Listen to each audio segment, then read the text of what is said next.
Hi, ಎಲ್ರಿಗೂ ಸಂಜೆಯ ಶುಭಾಶಯಗಳು. ಪ್ರೀತಿಯ ವಿದ್ಯಾರ್ಥಿ ಮಿತ್ರರೇ ಹಾಗೂ ಸ್ಪರ್ಧಾ ಮಿತ್ರರೇ, ಎಲ್ರಿಗೂ ಸ್ವಾಗತ ಸುಸ್ವಾಗತ. ಇದು real Navodaya coaching classes Sindhanur. Dear students, has you know that ನಾವು ನಿರಂತರವಾಗಿ ಯೂಟ್ಯೂಬ್ ತರಗತಿಗಳನ್ನು ತೆಗೆದುಕೊಳ್ತಾ ಇದ್ದೀನಿ. ಯಾವುದೇ ಒಂದು ದಿನ ಕೂಡ ಯೂಟ್ಯೂಬ್ ತರಗತಿಗಳನ್ನು ಮಿಸ್ ಮಾಡಿಲ್ಲ. ಅದು ನವೋದಯ, ಮುರಾರ್ಜಿ, RMSS, ಸೈನಿಕು ಪರೀಕ್ಷೆಯನ್ನು ಬರೀತಕ್ಕಂಥ ವಿದ್ಯಾರ್ಥಿಗಳಿಗೂ ಕೂಡ ತುಂಬ ಮುಖ್ಯ.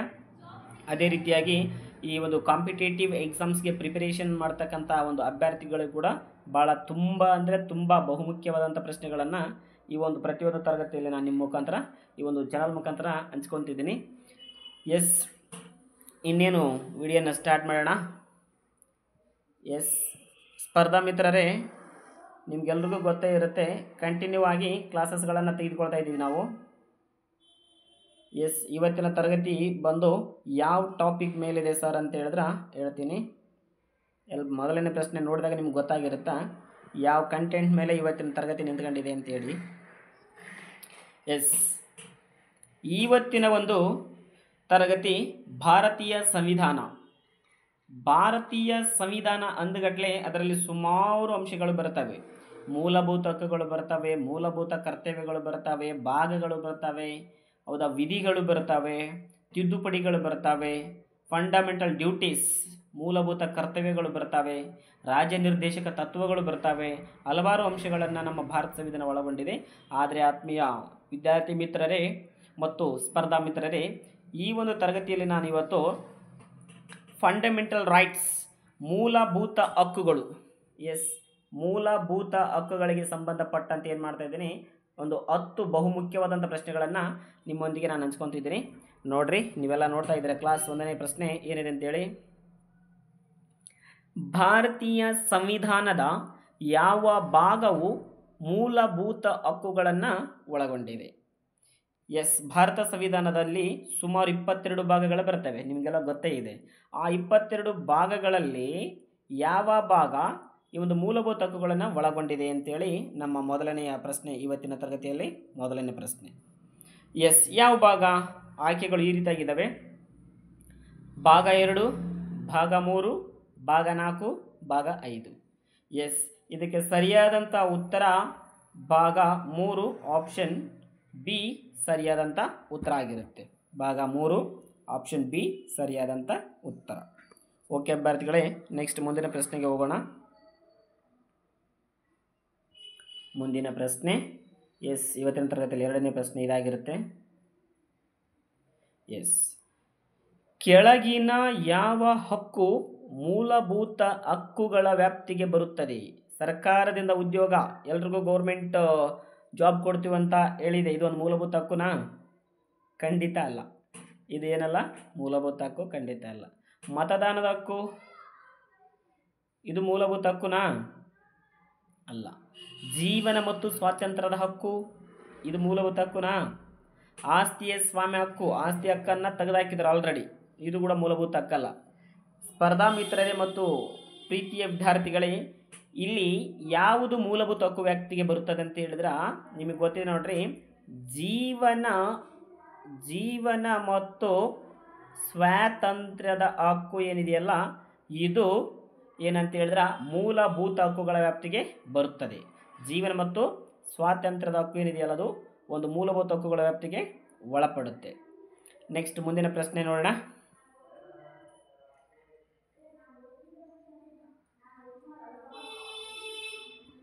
ಎಸ್, ಮುಂದಿನ ಪ್ರಶ್ನೆ ಈ ರೀತಿಯಾಗಿದೆ. ಸಂವಿಧಾನದ ಅನುಚ್ಛೇದ 14, ಭಾರಿ ಇಂಪಾರ್ಟೆಂಟ್ ಇದು. ಸಂವಿಧಾನದ ಯಾವುದು? ಅನುಚ್ಛೇದ 14, ಆರ್ಟಿಕಲ್ 14, ಅನುಚ್ಛೇದ 14 ಯಾವ ಹಕ್ಕನ್ನು ಒದಗಿಸುತ್ತೆ? ಸಮಾನತೆಯ ಹಕ್ಕು, ಯಾವ ಹಕ್ಕು ಹೇಳ್ರಿ? ಸಮಾನತೆಯ ಹಕ್ಕು, ಸ್ವಾತಂತ್ರ್ಯದ ಹಕ್ಕು, ಶೋಷಣೆಯ ವಿರುದ್ಧದ ಹಕ್ಕು, ಧಾರ್ಮಿಕ ಸ್ವಾತಂತ್ರ್ಯದ ಹಕ್ಕು. ಯಾವುದು ಇದಕ್ಕೆ ಸರಿಯಾದಂಥ ಉತ್ತರ? ಸರಿಯಾದಂಥ ಉತ್ತರ ಯಾವುದು? 3ನೇ ಪ್ರಶ್ನೆಗೆ ಅನುಚ್ಛೇದ 14 ನಿಮ್ಮೆಲ್ರಿಗೂ ಗೊತ್ತೇ ಇದೆ. 14ನೇ ವಿಧಿ.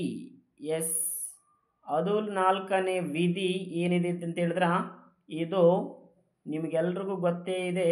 ಇದು ಏನು ಅನ್ನಂತೆ ಒಳಗೊಂಡಿದೆ ಅಂತ ಹೇಳಿದ್ರೆ ಸಮಾನತೆಯನ್ನು ಒಳಗೊಂಡಿದೆ. ಏನಿದೆ? ಈಕ್ವಾಲಿಟಿ. ಎಸ್, ಹಾಗಾದರೆ ಏನಾಗಿರುತ್ತೆ ಅಂತ ಹೇಳಿದ್ರೆ ಆಯ್ಕೆ 1 ಇದಕ್ಕೆ ಸರಿಯಾದಂಥ ಉತ್ತರ ಆಗಿರುತ್ತೆ. ಆಯ್ಕೆ 1 ಸಮಾನತೆ ಹಕ್ಕು. 14ನೆಯ ಅನುಚ್ಛೇದ ಅಥವಾ 14ನೆಯ ವಿಧಿ ಯಾವುದ್ರ ಬಗ್ಗೆ ತಿಳಿಸಿಕೊಡುತ್ತಾ ಅಂತ ಹೇಳಿದ್ರೆ ಸಮಾನತೆಯ ಬಗ್ಗೆ, ಈಕ್ವಾಲಿಟಿ ಸಮಾನತೆಯ ಬಗ್ಗೆ ತಿಳಿಸಿಕೊಡುತ್ತೆ. ಸಮಾನತೆಯ ಹಕ್ಕನ್ನು ಅದು ಎತ್ತಿ ಹಿಡಿಯುತ್ತೆ, ಒದಗಿಸುತ್ತೆ. ನೆಕ್ಸ್ಟು ನಂತರ 4ನೇ ಪ್ರಶ್ನೆಗೆ ಹೋಗೋಣ. 4ನೇ ಪ್ರಶ್ನೆ. ಎಸ್, 4ನೇ ಪ್ರಶ್ನೆ ಈ ರೀತಿಯಾಗಿದೆ. ಕುಲ, ಧರ್ಮ, ಲಿಂಗ ಇತ್ಯಾದಿಗಳ ಆಧಾರದ ಮೇಲೆ ವ್ಯತ್ಯಾಸ ಅಂದರೆ ತಾರತಮ್ಯ ಮಾಡದೆ, ವ್ಯತ್ಯಾಸ ಅಂದರೆ ಇಲ್ಲಿ ಮತ್ತೆ ಬೇರೆ ಮೀನಿಂಗ್ ಏನಿಲ್ಲ. ಇದು ವ್ಯತ್ಯಾಸ ಅಂತರ ಅಂದರೆ ಏನು ಅಂತ ಹೇಳಿದ್ರೆ ತಾರತಮ್ಯ. ಎಸ್, ತಾರತಮ್ಯ ಮಾಡದೆ. ಎಸ್, ತಾರತಮ್ಯ ಮಾಡದೆ ಎಲ್ಲರಿಗೂ ಸಮಾನ ಹಕ್ಕು ನೀಡುವ ಹಕ್ಕು ಯಾವುದು ಅಂತ ಕೇಳಿದ್ದಾರೆ ಅವರು. ಕುಲ, ಧರ್ಮ, ಲಿಂಗ ಇತ್ಯಾದಿಗಳ ಆಧಾರದ ಮೇಲೆ ತಾರತಮ್ಯ ಅಥವಾ ವ್ಯತ್ಯಾಸ ಮಾಡದೆ ಎಲ್ರಿಗೂ ಸಮಾನ ಹಕ್ಕು ನೀಡುವ ಹಕ್ಕು ಯಾವುದು ಅಂತ ಹೇಳಿದ್ರೆ ಅದು ಸಮಾನತೆ ಹಕ್ಕು. ಆಪ್ಷನ್ ಬಿ ಸರಿಯಾದಂಥ ಉತ್ತರ 4ನೇ ಪ್ರಶ್ನೆಗೆ. ಯಾವುದು? ಆಪ್ಷನ್ ಬಿ ಏನಿದೆ ನೋಡ್ರಿ, ಸಮಾನತೆ ಹಕ್ಕು ಅಂತೇಳಿ ಆಯ್ಕೆ 2 ಇದೆ ಅಲ್ಲ, ಬಿ, ಇದು ಈ ಒಂದು ಪ್ರಶ್ನೆಗೆ ಸರಿಯಾದಂಥ ಒಂದು ಉತ್ತರ. ಓಕೆ ವಿದ್ಯಾರ್ಥಿಗಳೇ, ಮುಂದಿನ ಪ್ರಶ್ನೆ 5ನೇ ಪ್ರಶ್ನೆ ಏನಿದೆ ಅಂತೇಳಿ ನೋಡೋಣ. ಎಸ್, 5ನೇ ಪ್ರಶ್ನೆ ಏನನ್ನು ತಿಳಿಸಿಕೊಡ್ತಾ ಅಂತೇಳಿ ನೋಡೋಣ. ಶೋಷಣೆಯ ವಿರುದ್ಧದ ಹಕ್ಕಿನ ಪ್ರಕಾರ ಭಾರತೀಯ ಸಂವಿಧಾನವು ಯಾವನ್ನು ನಿಷೇಧಿಸುತ್ತದೆ ಅಥವಾ ಏನನ್ನು ನಿಷೇಧಿಸುತ್ತದೆ?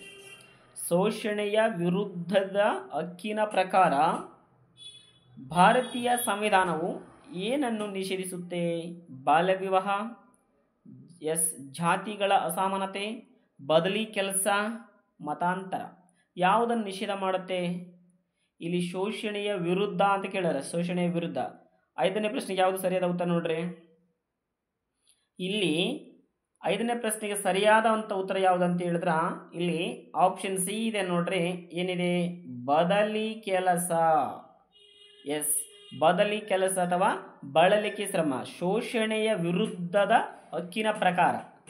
ಎಸ್, ಭಾರತೀಯ ಸಂವಿಧಾನವು ಈ ಒಂದು ಬದಲಿ ಕೆಲಸವನ್ನು ಏನು ಮಾಡುತ್ತೆ? ಅದು ನಿಷೇಧ ಮಾಡುತ್ತೆ. ಮುಂದಿನ ಒಂದು ಪ್ರಶ್ನೆಗೆ ಹೋಗೋಣ. ಮುಂದಿನ ಪ್ರಶ್ನೆ 6ನೇ ಪ್ರಶ್ನೆ ಇದಾಗಿರುತ್ತೆ ಈ ಒಂದು ತರಗತಿಯಲ್ಲಿ. ಎಸ್, ಭಾರತದ ಪ್ರಜೆಗೆ ಭಾರತದ ಪ್ರಜೆಗೆ ಯಾವುದರ ಪ್ರಕಾರದ ಧಾರ್ಮಿಕ ಸ್ವಾತಂತ್ರ್ಯವನ್ನು ಸಂವಿಧಾನ ನೀಡುತ್ತದೆ? ಯಾವುದು? 6ನೇ ಪ್ರಶ್ನೆಗೆ ಸರಿಯಾದಂಥ ಉತ್ತರ ಧಾರ್ಮಿಕ ಸ್ವಾತಂತ್ರ್ಯ. ಭಾರಿ ಇಂಪಾರ್ಟೆಂಟ್ ಇದು. ಯಾವುದರ ಪ್ರಕಾರ ಪ್ರಾಧಿಕಾರ ಅಲ್ಲ ಮತ್ತೆ ಅದು ಪ್ರಕಾರ ಧಾರ್ಮಿಕ ಸ್ವಾತಂತ್ರ್ಯವನ್ನು ನೀಡುತ್ತದೆ. ಧಾರ್ಮಿಕ ಸ್ವಾತಂತ್ರ್ಯ. ಎಸ್, ಧಾರ್ಮಿಕ ಸ್ವಾತಂತ್ರ್ಯವನ್ನು ನೀಡುತ್ತದೆ. ಇಚ್ಛೆಯಂತೆ ಧರ್ಮವನ್ನು ಅನುಸರಿಸಲು ಭಾರತದಲ್ಲಿರ್ತಕ್ಕಂಥ ಯಾವುದೇ ಪ್ರಜೆ ಅವರವರ ಇಚ್ಛೆಗೆ ಬಂದಂಥ ಧರ್ಮವನ್ನು ಅವರೇನು ಮಾಡ್ಬೋದು? ಆಚರಣೆ ಮಾಡ್ಬೋದು. ಇಚ್ಛೆಯಂತೆ ಧರ್ಮ ಬದಲಾಯಿಸಬಹುದು. ಈಗ ಧರ್ಮವನ್ನು ಕೂಡ ಏನು ಮಾಡ್ಬೋದು? ಬದಲಾಯಿಸಬಹುದು. ಹಿಂದೂ ಈ ಧರ್ಮ ಇದ್ದರು ಬೇರೆ ತಮಗೆ ಇಷ್ಟ ಬಂದಂತೆ ಯಾವುದೇ ಪ್ರಜೆ ಇರಲಿ ತಮಗೆ ಇಚ್ಛೆ ಬಂದಂತೆ ಧರ್ಮವನ್ನು ಅವ್ರು ಏನು ಮಾಡ್ಬೋದು? ಮತಾಂತರಗೊಳ್ಳಬಹುದು.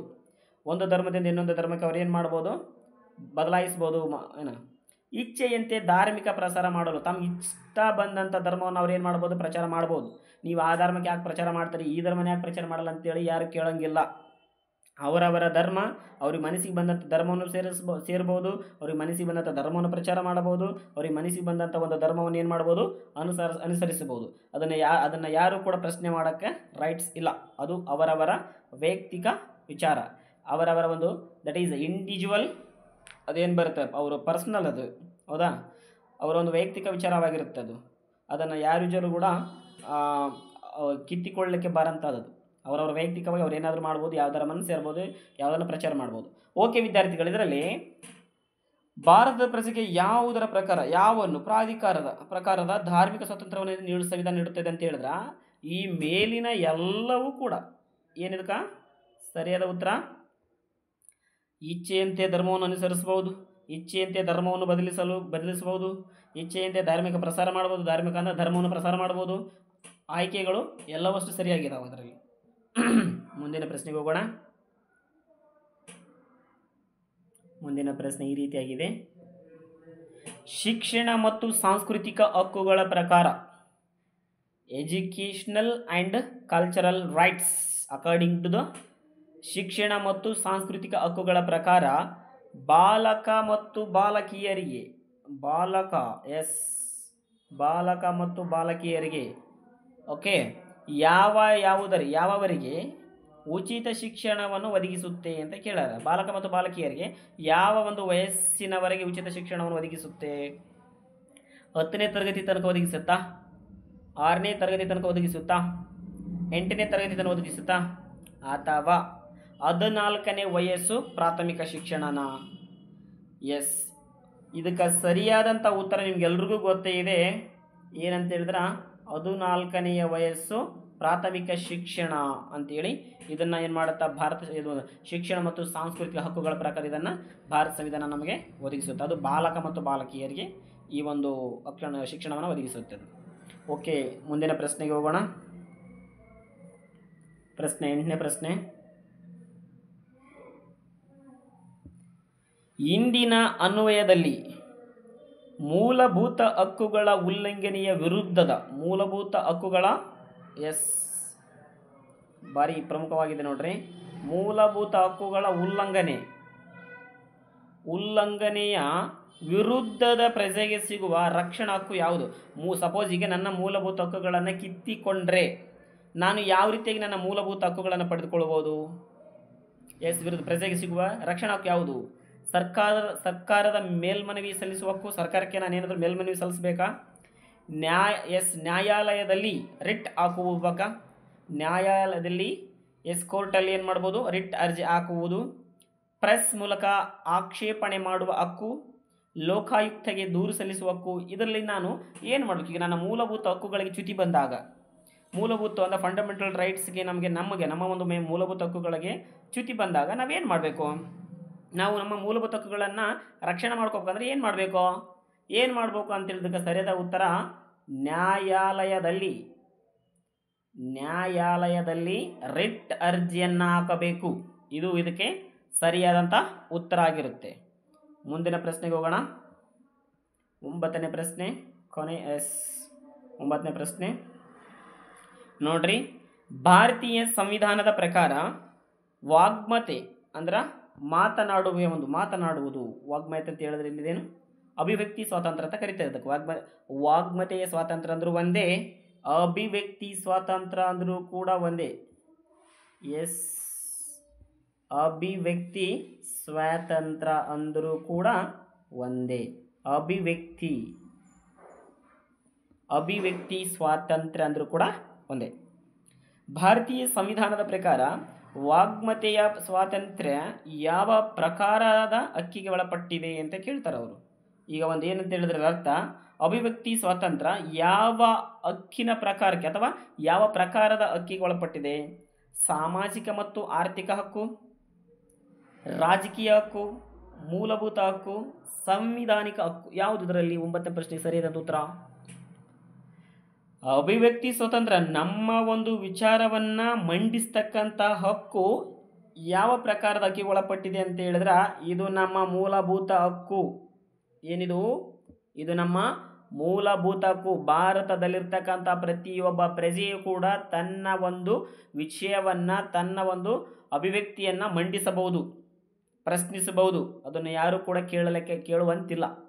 ಅದು ಭಾರತ ಸಂವಿಧಾನ ನಮಗೆ ನೀಡಿದಂಥ ಒಂದು ಹಕ್ಕು, ಅಭಿವ್ಯಕ್ತಿ ಸ್ವಾತಂತ್ರ್ಯ.